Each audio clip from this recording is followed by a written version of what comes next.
Last night, Nice was the target of yet another devastating terror attack, this one coming in a somewhat unique form, that of a lone man driving a truck through a crowd that was celebrating fireworks. It was for Bastille Day, France's national holiday. There were fireworks on the Promenade des Anglais, a popular crowded stretch of beach in Nice. The attack took place during the fireworks at about 11 p.m. local time, sometime in the late afternoon here in the U.S.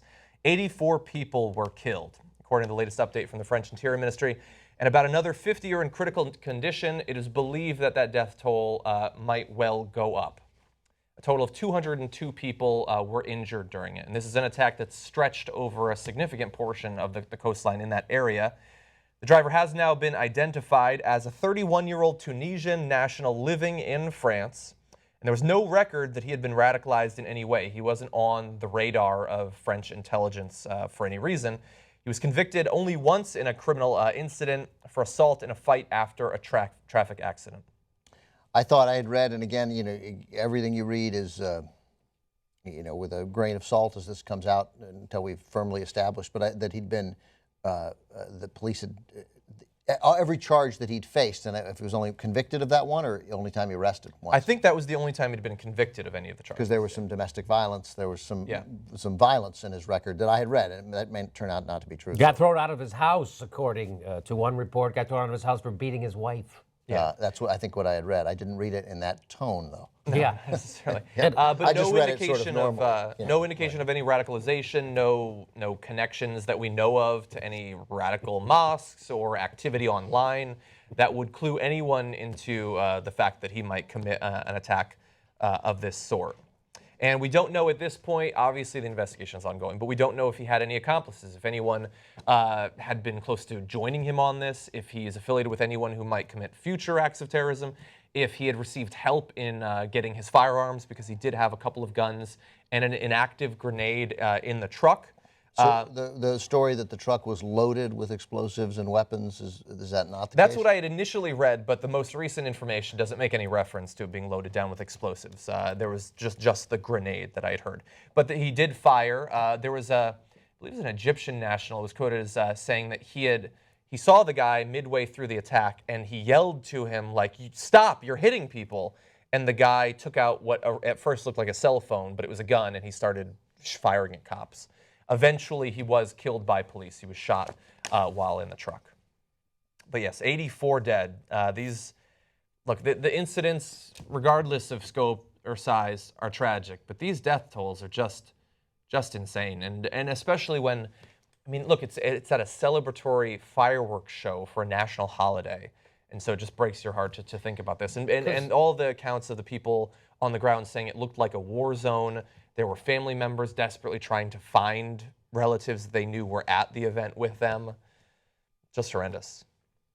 You know, it's horrendous. You know, but it's funny how, like, this is horrible, right? I have friends who live in Nice and everything, and so I was talking with them on Facebook, and yeah, it's horrible. Also, on July 4th in Baghdad, there was a truck bomb, killed 200 people. Yeah. And we don't seem to be, we weren't even a tenth as upset about that as we are about this. Why is that? Because we identify, we identify more with those victims. They seem more like us. That's a human reaction. I mean, that it's well worth bringing up what you bring up. Like, do we value that life more? It seems like it. No, it's a worthy question, but I don't know that we need to tear ourselves apart because of what is clearly a human instinct. I suspect that in Baghdad and around the Middle East, they are probably a little more concerned about what happened in Baghdad than what happens in Nice. Also, that seems fairly normal and human. But we have there's a degree of acceptance for violence where we expect it and not where it's man bites dog. Right. So when it happens to us, it's unimaginable, right? And we almost fetishize when terrorism happens to us. But some people literally fetishize. Right. Some people do. Some people on the media were so thrilled when this attack happened. Yes, the anti-Islam people in the media you're talking about, those people. And you just know that when they see an attack like this, they're like, oh, I can't wait to get to Twitter and start talking about the people who are pro-Israel. You know what I mean? Push for the policies they want, or in some cases to simply promote themselves on the backs of a number of dead civilians. And so, but my point is that again, we have to keep everything.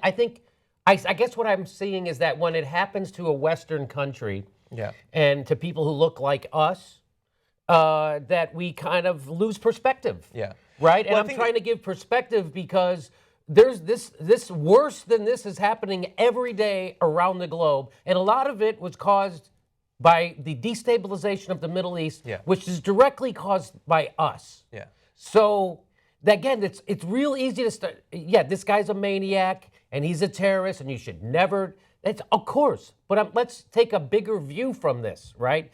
And am I wrong by saying that something about this makes me uncomfortable every time something happens to Western countries or Western civilization that isn't as bad as what happens in other places? Somehow it's special.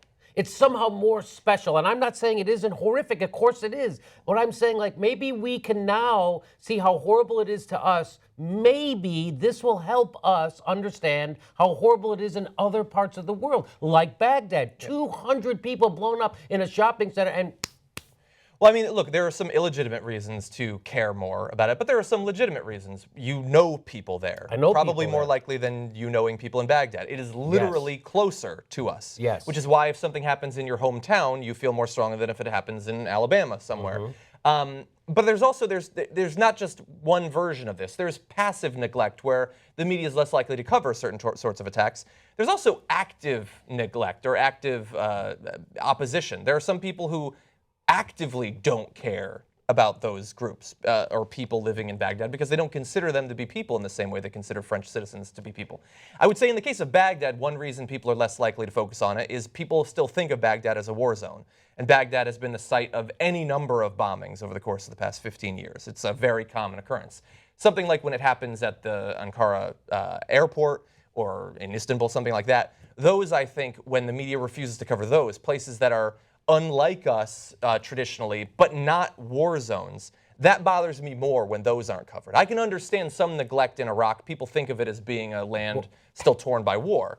But a place like Istanbul is just a fucking country. It's a country. It's filled with people like us. And they're very much like us. I mean, they're in NATO, they're secularized. Exactly. And Baghdad is a war zone because we made it a war zone. Yes. Well, and another reason that you're right that we need to understand the context that these attacks happen not just in the Western world, but also in the East or non-Western world. Mike Pence tweeted, "This is a reminder to us that they're at war with us in the West." But far more of the bombings and far more of the deaths happen in the Middle East and now the areas surrounding it. And if you think that it's just coming over to us, how can you possibly fix the situation? You fundamentally don't understand what the situation is. You guys both make excellent points. I think there should be more fighting and arguing and then never speaking. It's the best way to handle this. John, you're right. It's a really good point about, like, okay, yes, they ultimately with France, we think of France. There are two countries that we identify with most as Americans that aren't America. It's France and England. So when there are terror attacks there, mostly England. Mostly, but still, these are, again, the French were with us in the important wars, and that has lingered.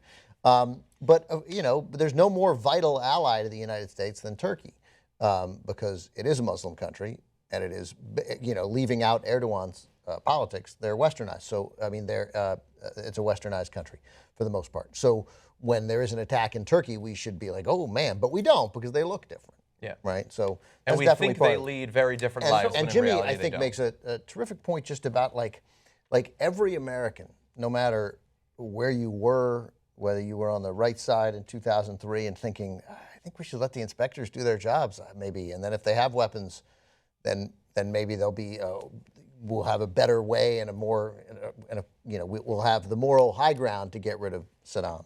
But there weren't. But anyway, and no matter what, if you're Mike Pence, who still thinks the Iraq War was a good idea, that guy's a terrible pick. That's insane. Horrible, insane pick. And so no matter what, if you're an American, those 200 people killed, and to say nothing of all the people killed before that, they were killed by a mess that we created. And as Americans, we have an obligation to not just care about that, but to do something about it. So, and I don't know what that thing is. I agree. But we have to. We caused it. We created this mess. No matter what side you were on, we clean it up. We clean up our own mess.